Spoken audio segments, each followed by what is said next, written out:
Hey there, Dream Room family, have you ever looked around your home? Maybe that little balcony corner, the quiet space near your window, or that patch of backyard that's been waiting for attention, and thought, I wish I could turn this into something beautiful.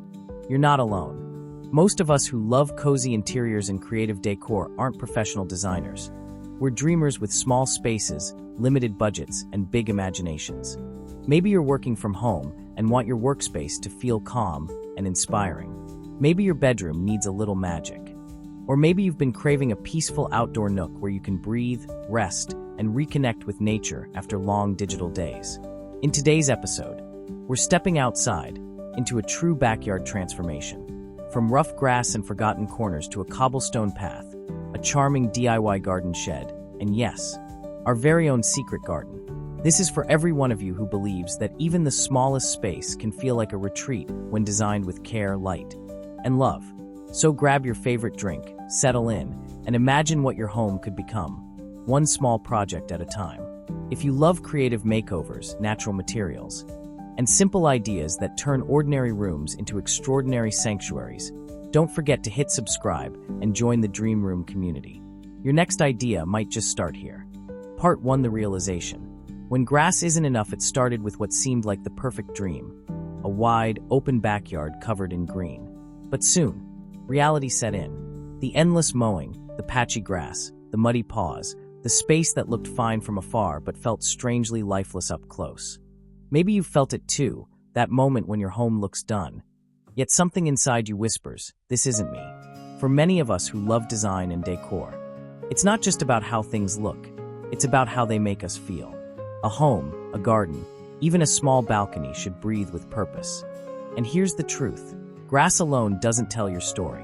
That's where our journey began, realizing that beauty isn't in having more, but in creating meaningful moments within what you already have. Maybe your version of too much grass is a cluttered desk, a dull wall, or a space that no longer sparks joy. That's your starting point. So instead of giving up on this yard, we decided to break it into smaller, more intentional spaces, each one with its own mood. A garden path for calm, a cozy shed for creativity, a little corner for daydreaming. Once we stopped thinking about perfection and started thinking about purpose, everything changed. And that's the lesson for any space, big or small.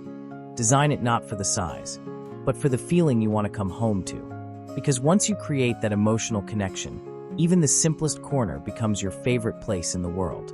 Part 2: Dreaming up the secret garden blueprint. Before a single stone was placed or a shovel touched the ground, there was a vision, not of perfection, but of possibility. Every transformation begins here, in the imagination. I often tell my Dream Room viewers, before you move furniture, move your thoughts.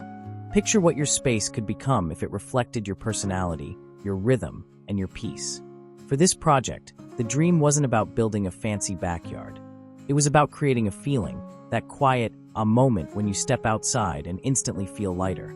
We started by sketching zones, but instead of labeling them shed, path, or garden, we gave them emotions.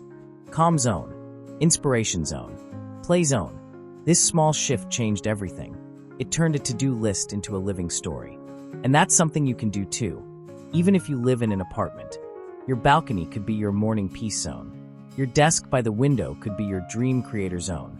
It's not about how much space you have, it's how deeply you connect with it. When I closed my eyes, I imagined a cobblestone path weaving through soft green leaves, a little wooden shed tucked under sunlight, and maybe, just maybe, a secret garden where time slows down. It didn't have to be perfect, just personal. That's the true blueprint of any great space. Start not with measurements, but with meaning. When your home design begins with emotion, every detail naturally falls into place, and your dream space starts to feel like you. Part 3: Laying the foundation. Building the garden shed. Every great space needs an anchor, a place that grounds the entire design and gives purpose to every path, plant, and project around it. For our backyard, that anchor was the garden shed. But this wasn't just a storage box for tools. It was the heart of our transformation, a symbol of creativity, order, and warmth.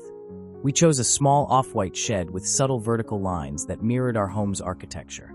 Its neutral color blended effortlessly with the natural surroundings, allowing the greens and browns of the garden to shine. As we assembled it piece by piece, I couldn't help but think, This process is exactly like designing any space, indoors or out. You start with structure, then slowly layer in personality.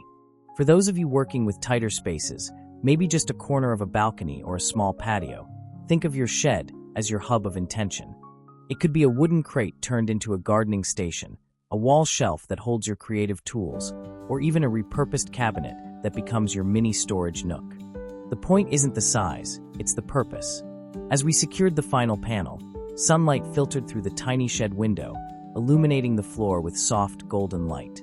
I imagined filling it with terracotta pots, garden gloves, seed packets, and maybe a rug to make it feel like a cozy hideaway. In that moment, I realized every home deserves one small space where dreams are stored alongside tools. Whether it's a shed, a shelf, or a quiet desk, build something that reminds you to keep creating. Because when you build a home with intention, even simple wood and screws become the framework for peace. Part 4: Mapping the path. Designing flow and direction with the shed standing proudly in its corner. It was time to give it purpose, a path to lead the way. A cobblestone walkway, not just to connect spaces, but to create rhythm. In any design, whether it's a living room layout or a garden flow, pathways are what make people feel invited to move, explore, and stay. We started simple. A garden hose, gently curved across the grass, became our sketch. Instead of rigid lines, we followed instinct, letting the shape meander naturally, just as life does. Once we liked the flow, we traced it with white spray paint, marking each curve, each turn, like drawing the outline of a dream. And this is something I always encourage my dream room viewers to try, even indoors, before rearranging furniture. Trace imaginary paths of movement. How do you want to feel when you walk through your space? Calm, energized, connected? The more we planned, the more I saw this path as a metaphor for designing life itself. Every corner and curve represented choice and change. It wasn't perfect, but it was ours. For those working with small spaces, think of your path as how the eye moves through your room. You can guide flow using rugs, plants, or even a simple line of light from a lamp to a mirror. Movement gives meaning, even when space is tight. By the time we finished marking the path, I stood back and smiled. The yard, once flat and forgotten, suddenly had direction, a sense of story. The cobblestone trail would soon become the thread tying our little sanctuary together, step by step. Just like how small design choices slowly weave the story of every home that dares to evolve. Part 5: Cutting Through Chaos. Creating the cobblestone path, this was the moment everything started to take shape. The shift from vision to reality. We rolled up our sleeves, grabbed our tools, and began carving the path that would bring soul to the garden. Using an edger and a trencher, we sliced through the thick grass along the painted lines. Each cut revealed a layer of earth waiting to be transformed, and with every inch, the space felt more alive. Designing a cobblestone path isn't just about function. It's about texture and patience. As we dug and cleared the soil, I couldn't help but think how similar it felt to decluttering a room or starting a new project. You remove what no longer belongs to make room for something better.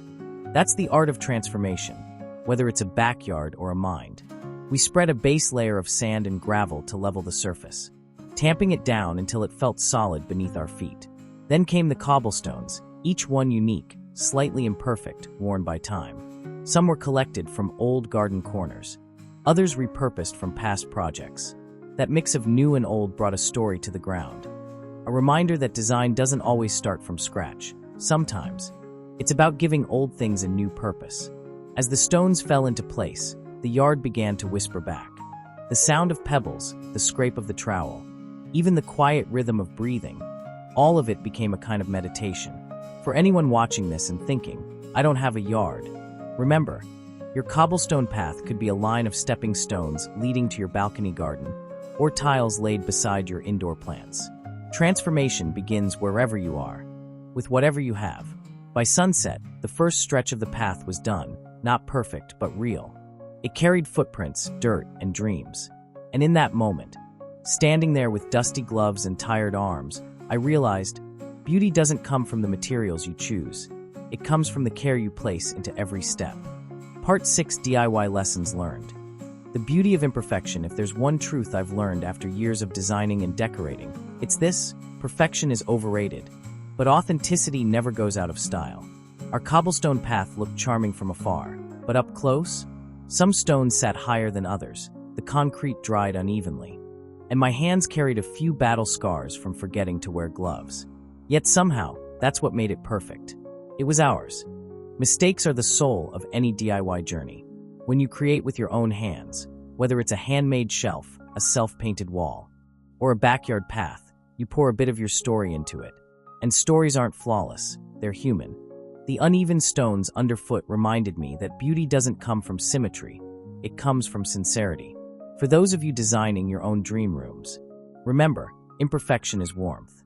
That mismatched cushion you love, that slightly crooked photo frame, that patch of wall where the paint doesn't blend quite right, those are the marks of life happening in your space. They're proof that you're building, experimenting, learning. By the third day of the project, the blisters had turned into quiet badges of pride. Each time I stepped onto that path, I felt the effort beneath my feet. The labor wasn't just in the yard, it was in my mindset, shifting from control to acceptance. So, if you ever find yourself discouraged halfway through your own makeover, take a break, look at what's already there, and smile. You're not building a showroom, you're building a story. And sometimes, the cracks and uneven edges are the most beautiful part of it all. Because in design, just like in life, the real charm lives in the flaws we choose to embrace. Part 7: Raising Life. Building and planting the garden beds. Once the path was complete, the next step felt almost poetic, to bring life back into the space. After shaping the ground and building structure, it was time to fill it with color, scent, and texture. We began assembling 2 raised garden beds, the kind anyone can manage even with limited space. For small space dreamers, this part is pure magic, because whether you have a wide yard, a balcony, or a sunny windowsill, you can always grow something of your own. We laid a simple base of cardboard to keep weeds away, then poured in layers of soil, rich, dark, and fragrant with promise. I added compost from kitchen scraps and a handful of slow-release fertilizer made from natural minerals. As the first seeds went in basil, peppers, lettuce, and a few cherry tomatoes, I felt something shift. There's a quiet satisfaction in knowing that soon, you'll be cooking with ingredients grown by your own hands. To keep the design cohesive, we placed the garden beds near the shed so that everything felt connected, a flow between the practical and the beautiful. I always remind my dream room viewers, design isn't just what you see, it's how things work together. The shed stores the tools, the path invites you in, and the garden rewards you with life. For anyone starting small, even one raised bed or a few clay pots can spark transformation. Grow herbs for fragrance, succulents for structure, or climbing beans for natural decor. Plants teach patience. They remind us that growth takes time, care, and sunlight. When I stood back that afternoon, hands still dusty from soil, the scene felt different. The once empty yard now hummed with quiet purpose. Each seed was a promise, each leaf a tiny triumph. And in that moment, I realized, designing a home isn't just about arranging furniture or painting walls. It's about nurturing life, one green heartbeat at a time. Part 8: The transformation begins to show a few weeks later. The garden began to speak in color. The once bare soil now shimmered with tender green shoots. The cobblestone path glowed beneath the morning sun, and the shed stood like a guardian of calm. It's the moment every home decor lover dreams of, when all the small choices finally come together and whisper, "You did it." Every step outside became a little ritual. The scent of basil brushed the air, the stones were warm underfoot, and sunlight bounced off the shed's window, casting golden reflections on the gravel. Even the family dogs seemed calmer, following the new trail as if they sensed the order and harmony in this redesigned space.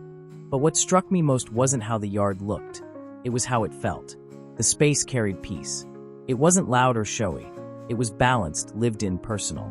And that's something I want you to remember when working on your own home. Beauty is not about grandeur, it's about resonance. You can feel it in a tidy corner of your bedroom, in the way light falls on your desk, or in the scent of lavender by your kitchen window. For many dream room viewers, this is the turning point, when design stops being a project and becomes a lifestyle. It's the quiet awareness that every item you choose, every plant you nurture, is part of your daily well-being. Standing there, surrounded by the hum of life, I realized something deeper. The transformation wasn't just happening in the yard. It was happening within. I'd learned to slow down, to notice small beauty, To find satisfaction not in finishing but in growing. That's the true gift of decorating with nature. It doesn't just change your space, it changes you. Part 9: The Vision Beyond. Building the secret garden dream when the last stone was laid and the final seed tucked into soil. It felt like a pause, not an ending, but the beginning of something timeless. Every creator knows this moment. The gentle hum of completion mixed with the excitement of what comes next. Standing in the middle of our freshly transformed yard, I could already picture how it would look in a year. A winding path softened by moss, wildflowers leaning gently over the edges, and a swing beneath a young tree, swaying in the afternoon light. This was no longer just a backyard. It had become a living story, and like any story, it would keep evolving. Maybe next season we'll add a trellis for climbing roses, or a wooden bench nestled beneath ivy. Maybe we'll hang fairy lights that glow softly at dusk. But for now, the garden teaches me patience, that beauty takes time, and real magic happens quietly. And here's where I want to speak to you, my dream room family. Your secret garden doesn't have to be outside. It might be a reading nook surrounded by houseplants, a cozy corner with warm lighting, or even a shelf where you display things that inspire you.